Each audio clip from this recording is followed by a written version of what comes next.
Hello everyone. इस पूरे discussion में आज यहाँ पर मैं आपसे बात करने जा रहा हूँ कॉमन टेंजेंट की। ठीक है ना। कॉमन टेंजेंट का मतलब एक ऐसी लाइन जो दोनों कर्व को टच करती हो, एक ऐसी लाइन जो दोनों कर्व को टच करती हो।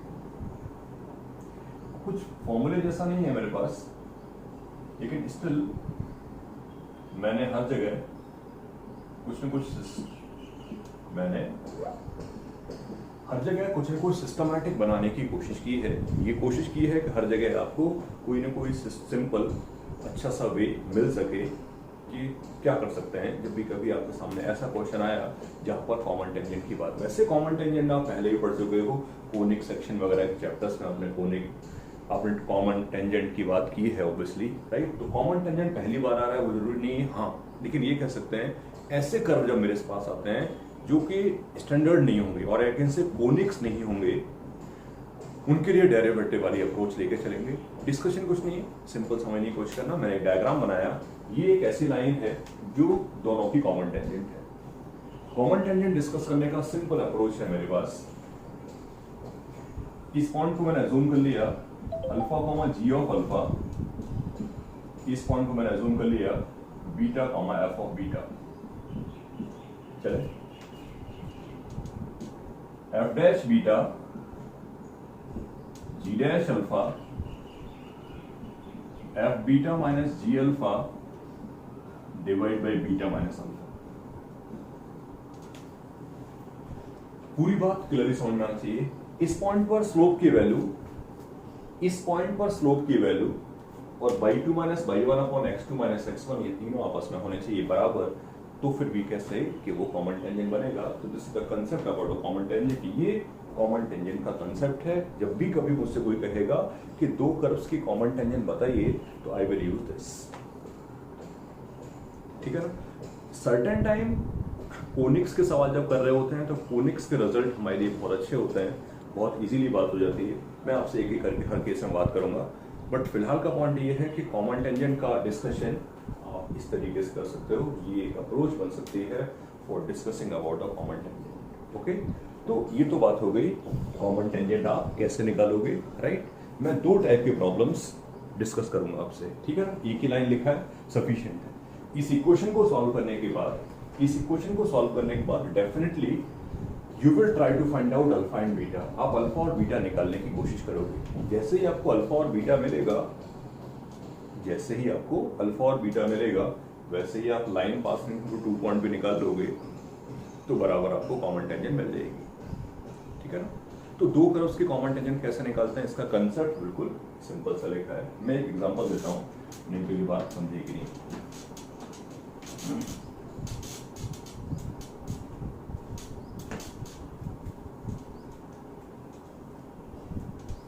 दो सवाल कराऊंगा, दो क्वेश्चंस कराऊंगा।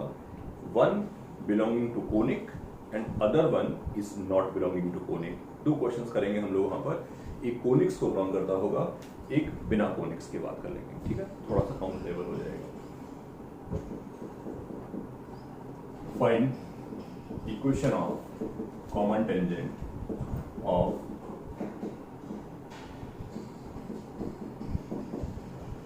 मैंने आपसे कहा है कि इन दोनों का कॉमन टेंजेंट बताइए। ठीक है ना। इस सवाल को लिखने का टारगेट केवल एक ही है, कि इसके दो अप्रोच हैं। एक अप्रोच आपने कोनिक्स में पढ़ा था और एक अप्रोच अभी निकल के आया है। ठीक है ना। मैं दोनों आपको एक एक करके बताता हूं। पहला जो अभी सीखा बात कर लेता हूं। ये कोई दो कर्व है, इन दोनों का कॉमन टेंजेंट चाहिए। ग्राफ हमें आता है, लेकिन देर नो मैं क्यों ग्राफ बनाऊंगा, जरूरत नहीं।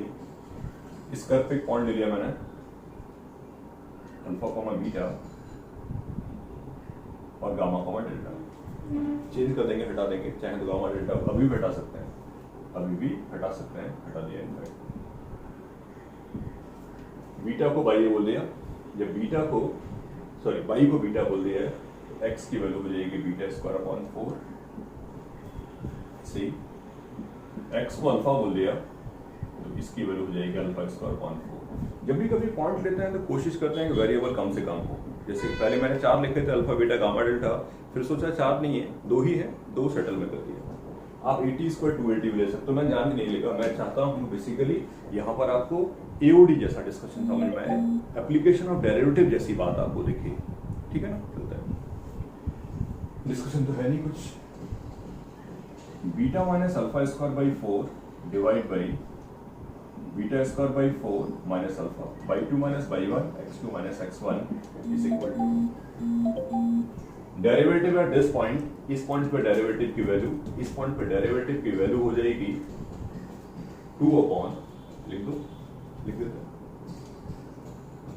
By dash into 2 equal to 4, और यहां से बाई डैश की वैल्यू आती है 2 अपॉन बाई, यानी कि 2 अपॉन बीटा। स्लोप की वैल्यू यहां पर आ जाता है, यहां पर स्लोप की वैल्यू होगी अल्फा अपॉन 2। तो ये जो पूरी इक्वेशन आपके सामने लिख रखी है, this equation कंफर्मली gives you the value of alpha beta. ये इक्वेशन आपको कैपेबल होगी, इस इक्वेशन को सॉल्व करके आप अल्फा बीटा निकाल लोगे।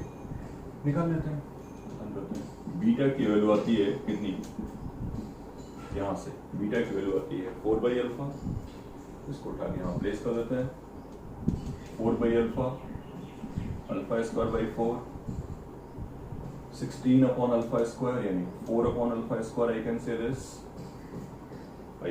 say this 16 alpha square minus alpha equal to what, alpha by 2। इसको उधर ले जाते हैं और सॉल्व कर देते हैं, क्रॉस मल्टीप्लाई कर दीजिए, 8 upon alpha minus alpha square by 2 is equal to 4 upon alpha minus alpha square. इसको उधर भेज दीजिए, ये बचेगा अल्फा स्क्वायर बाई 2, इसको उधर ले आइए, ये बनेगा माइनस का 4 by alpha, alpha cube minus 8 के बराबर है, अल्फा माइनस 2 होगा, अल्फा अगर माइनस 2 होगा तो बीटा भी माइनस 2 होगा, ठीक है ना। अल्फा माइनस 2 बीटा माइनस 2 आ गया, तो obviously I can say this कि ये पॉइंट आ गया, बीटा की जगह -2 लिखेंगे, बीटा की जगह -2 लिखेंगे तो 1 -2 आएगा, और अल्फा की जगह -2 लिखेंगे तो -2 का 1 आएगा। इन दोनों की जो लाइन ज्वाइनिंग होगी वही कॉमन टेंजेंट होगी, आप देख पा रहे होगे इन दोनों की लाइन ज्वाइनिंग है x + y + 1 = 0। तो जान के एक ऐसा सवाल किया कि इसको ऐसे करके करना है, ड्रॉबैक भी है, अच्छी बातें भी हैं, दोनों बातें आपको सिखा के चलूंगा, ठीक है ना। तो पहला पॉइंट बिल्कुल सिंपल सा ये है, how we can determine the equation of common tangent using derivative.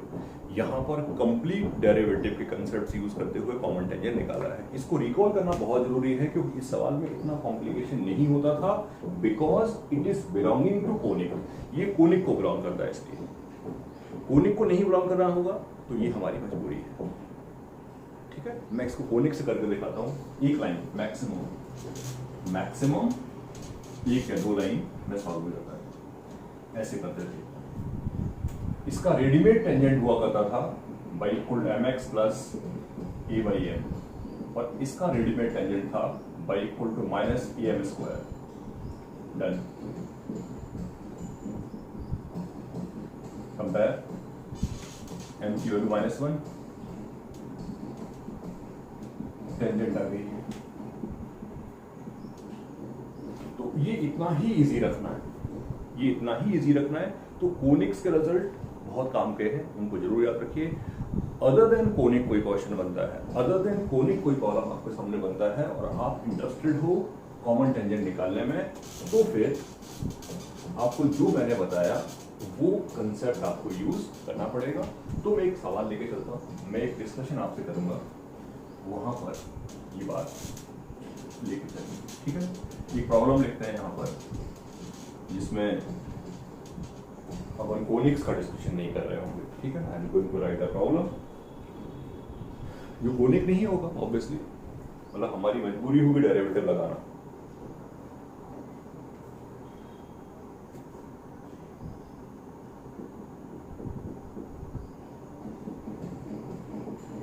Find equation of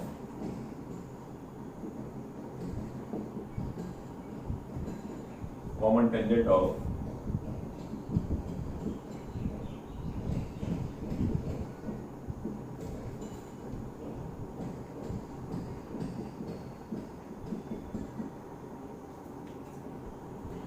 वैसे तो एक इलिप्स है, लेकिन अपना काम तो हो ही जाएगा। अपने को ये समझना पड़ेगा, अपने को तो ये समझना पड़ेगा कि यार एक इलिप्स है और एक नॉर्मल कर्व है, ठीक है ना। एक नॉर्मल कर्व है, कोनिक तो है नहीं कंफर्म। तो यहाँ पर भी वर्क करने का डिस्कशन चेंज करना पड़ेगा, यहाँ पर भी बात आपको करनी पड़ेगी। चलते हैं, बात करते हैं, बड़े आराम से बात कर लेंगे, ठीक है ना। अब देखो, सबसे इम्पोर्टेंट चीज है कि यहाँ पर भी आप कोनिक की हेल्प ले सकते हो, यहाँ पर भी आप कोनिक की हेल्प ले सकते हो। मैंने फिर से उसको यही सोच के लिखा है कि ये कोनिक है, तो इसकी टेंजेंट तो आपको मालूम है ना, इसकी टेंजेंट होती है, ये लिखा है x square plus y square upon 112 equal to 1, तो y equal to m x plus minus under root of a square m square plus b square. तो इसकी टेंजेंट तो है ना आपके पास, तो इसका फायदा उठाइए, ठीक है। तो वो जो रिजल्ट लिखा था वो रिजल्ट यूज करेंगे। अभी तक वो रिजल्ट पिक्चर में नहीं आया, बट पॉइंट ये है कि उसके बिना भी हम काफी कुछ कर पाते हैं, करते हैं। इसकी टेंजेंट ये जूम कर ली। अच्छा, इस कर्व पे पॉइंट अल्फा बीटा ले लिया, ठीक है। इस कर्व पे एक पॉइंट अल्फा बीटा ले लिया और इसकी भी टेंजेंट लिख दूंगा मैं, इसकी भी टेंजेंट लिख दूंगा और दोनों को क्या करा देंगे, दोनों को सेम करवा देंगे। तो this will be the possibility. इसकी टेंजेंट लिखी मैंने, इस कर्व पे पॉइंट ले लिया अल्फा बीटा, अल्फा बीटा नहीं, अल्फा अल्फा क्यूब, सॉरी। तो y equal to 3 alpha square x minus 2 alpha cube. ये इसकी टेंजेंट है, ये इसकी टेंजेंट है, ठीक है। ये दोनों टेंजेंट्स, ये इसकी टेंजेंट है, ये इसकी टेंजेंट है, इन दोनों को सेम कराना, जिस पर पॉइंट करा दो सेम। m इक्वल टू आ गया 3 अल्फा स्क्वायर और minus 2 alpha cube equal to आया plus minus under root of M square plus 112। आप आराम से सॉल्व कर पाएंगे। मैं स्क्वायरिंग कर देता हूँ। 4 alpha raise to 6 equal to m square होगा 9 alpha square, sorry 9 alpha raise to 4 plus 112। Equation आपके सामने बनी हुई है, इसको सॉल्व करना है। अल्फा स्क्वायर को t बोल देता हूं, तो 4t cube minus 9t square minus 112 equal 0। कोई रूट है इसका, कोई रूट इसका थोड़ी, -2 -3 रूट हो सकता है, -3 रूट नहीं हो सकता, 2 उसका रूट पॉसिबल नहीं है, 4 पॉसिबल है क्या? 4 एक बार चेक करके देखिए, 4 इंटू 64 ये हो जाएगा, ये 256 हो गया, और 4 चेक करेंगे तो 16 इंटू 9 यानी 144 और 112। हाँ, 4 इसका रूट है, 4 इसका रूट है, तो t माइनस 4 से डिवाइड कर दिया, तो ये 4t स्क्वायर आया, 4t स्क्वायर आया, ऐसे लिख देता हूँ, t माइनस 4 से डिवाइड कर दिया, तो 4t क्यूब माइनस का 16t स्क्वायर, माइनस का 16t स्क्वायर, आगे लिख देता हूँ, प्लस का 7t, प्लस का 7t, और माइनस का व्हाट, माइनस नहीं प्लस, प्लस का आएगा 33, 34। मैं एक बार चेक कर लूँ, 4t cube 7t square minus t, सही है, करेक्ट है, सब बिल्कुल परफेक्ट है, सब बिल्कुल ओके है। t के